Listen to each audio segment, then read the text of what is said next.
Hey folks, welcome to an episode of Whosaidtyler's Test Kitchen. Here in the test kitchen, if it's not burning or smoking or boiling over, you're probably not doing it right.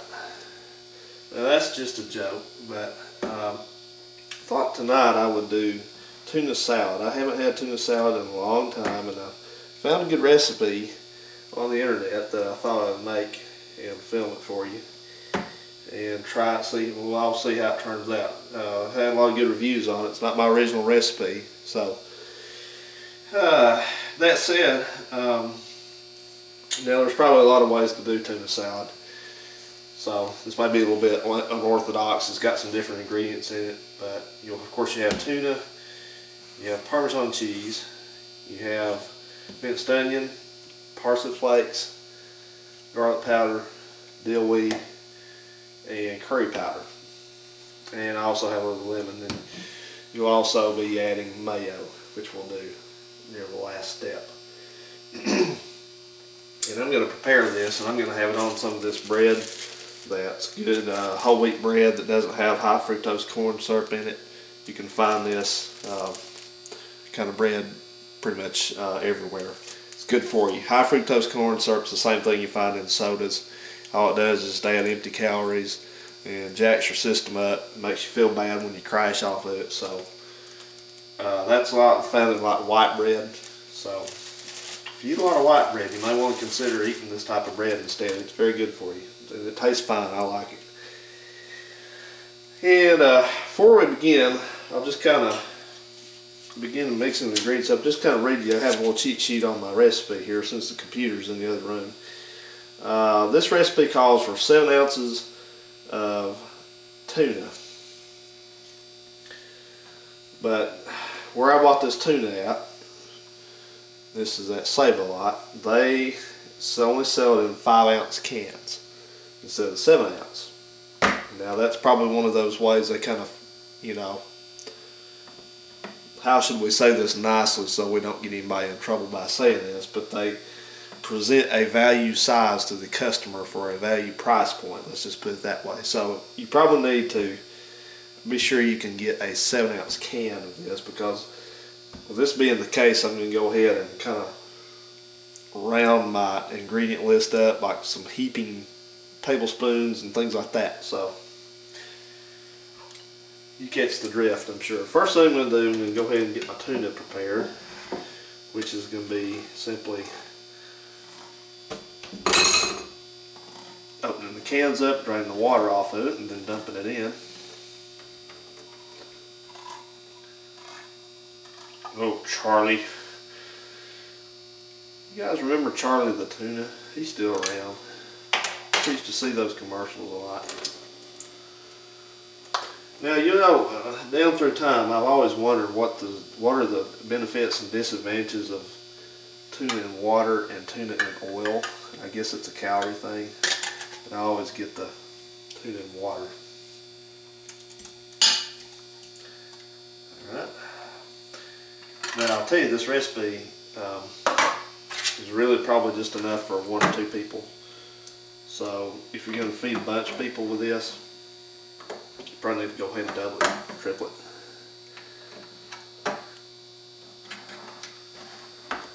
Okay, it's your problem. Meow, meow, meow, meow, meow, meow, meow, meow. I don't know why this reminds me of a cat. I guess because of the tuna. Okay, get that opened up. Be careful with your sharp edges, of course. Alright. We're done with you. We'll put you in the sink. Can opener.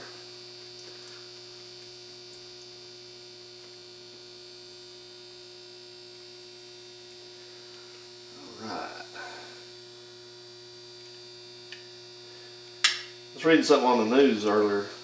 There's a place in Las Vegas, there's a restaurant called the Heart Attack Grill, and a man went in there and had a hamburger, and he actually suffered a heart attack while he was eating the hamburger.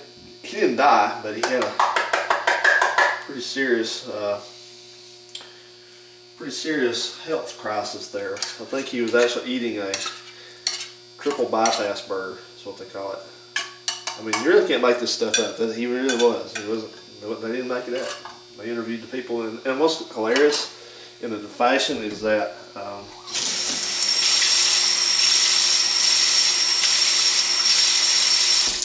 what's kind of hilarious is that everybody there, including the owners, dressed up like a doctor or a nurse. And so the guy's having a heart attack and they can't even help him. You know, they have to call 911. Give him a defibrillator or something put in there, you know, he's trying to use it. Poor guy though, yeah. Okay, we put in the 2 cans of tuna. It's come out to 10 ounces. That's a little bit more than what it's supposed to have, but we don't care. Okay, next thing we got to put we got to put 6 tablespoons of mayo in. This is a tablespoon container.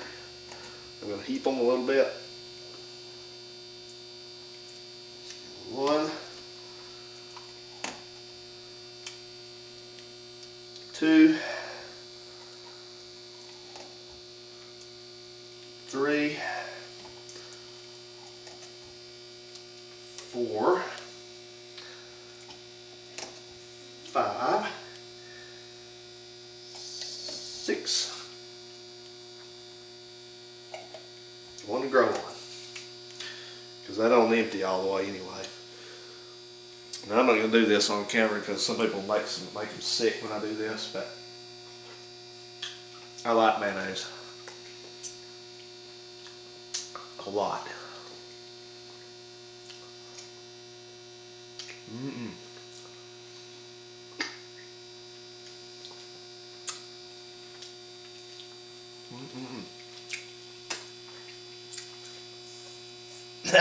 Okay, done with the mayonnaise. We'll put that back up.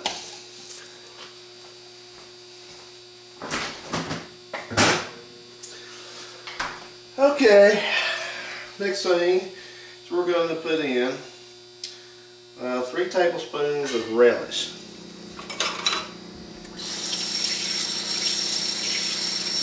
Watch this out. Now, I'm not going to edit this out. You'll just have to listen to it cleaning my utensils here. Sorry. Maybe I'll tell stories while I'm doing this.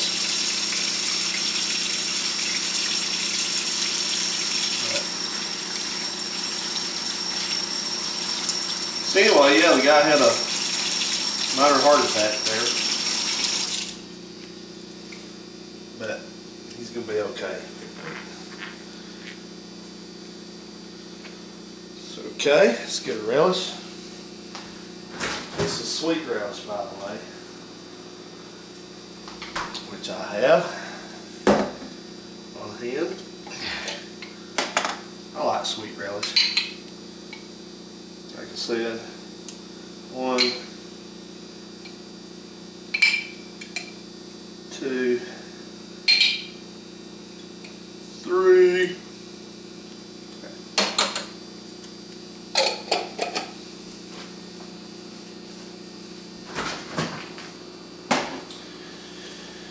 Okay, what we need now, we need 1 tablespoon of Parmesan cheese. Here it is. And I've got a set of measuring cups here to use. So for those, the dry stuff, we'll just use these. Alright, 1 heaping tablespoon of Parmesan cheese. About like that. Alright.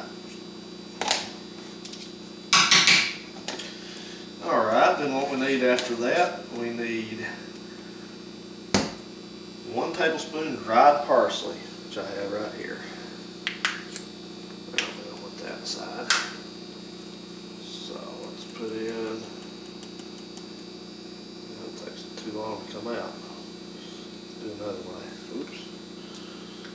Almost dropped it. See that? 1 tablespoon. Yep. And about like that. Alright.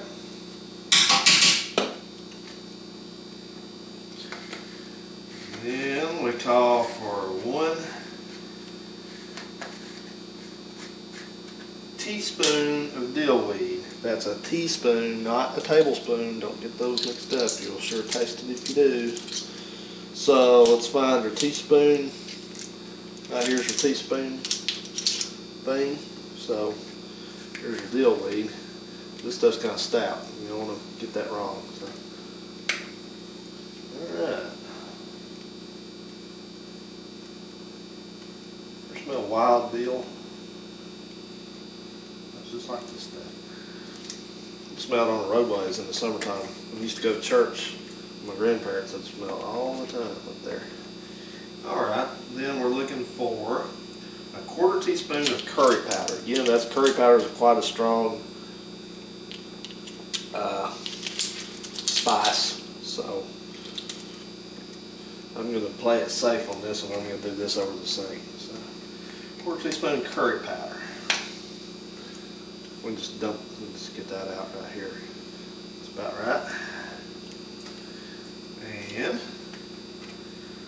1/8 teaspoon of onion flakes. Minced onion flakes right here. That's a 1/4. No, that's wrong. 1/8 teaspoon. I'm going to post this recipe on the amounts and everything, because listening to me, I might say the wrong thing. So this isn't very much of it, is it? 1/8 of a teaspoon.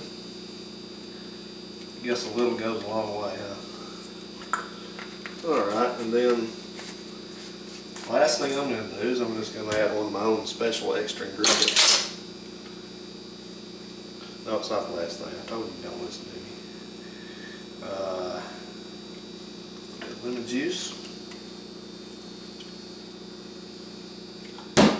And the recipe calls for a pinch of garlic powder.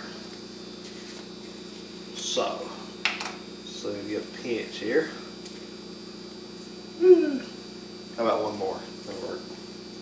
Another pinch. You know, when I was a kid, I liked to sniff the spices and stuff like that. That always smelled so good, made me hungry.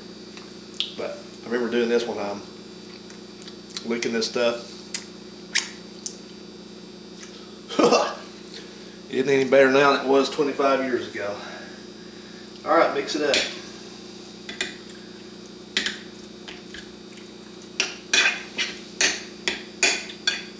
Of course, when I was a kid, I also stapled my fingers together too.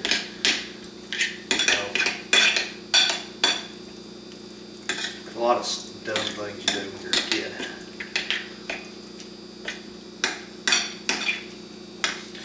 Now, this says that you can go ahead and serve this, and you probably can, but I'm going to go ahead and refrigerate this for a while before I have it, because I want these ingredients to have time to strengthen a little bit and mix up together well. So I'll chill all this. So.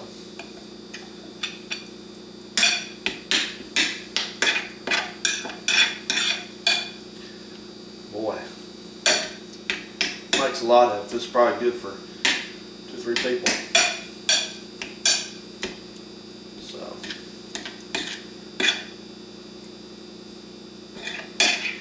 mix well.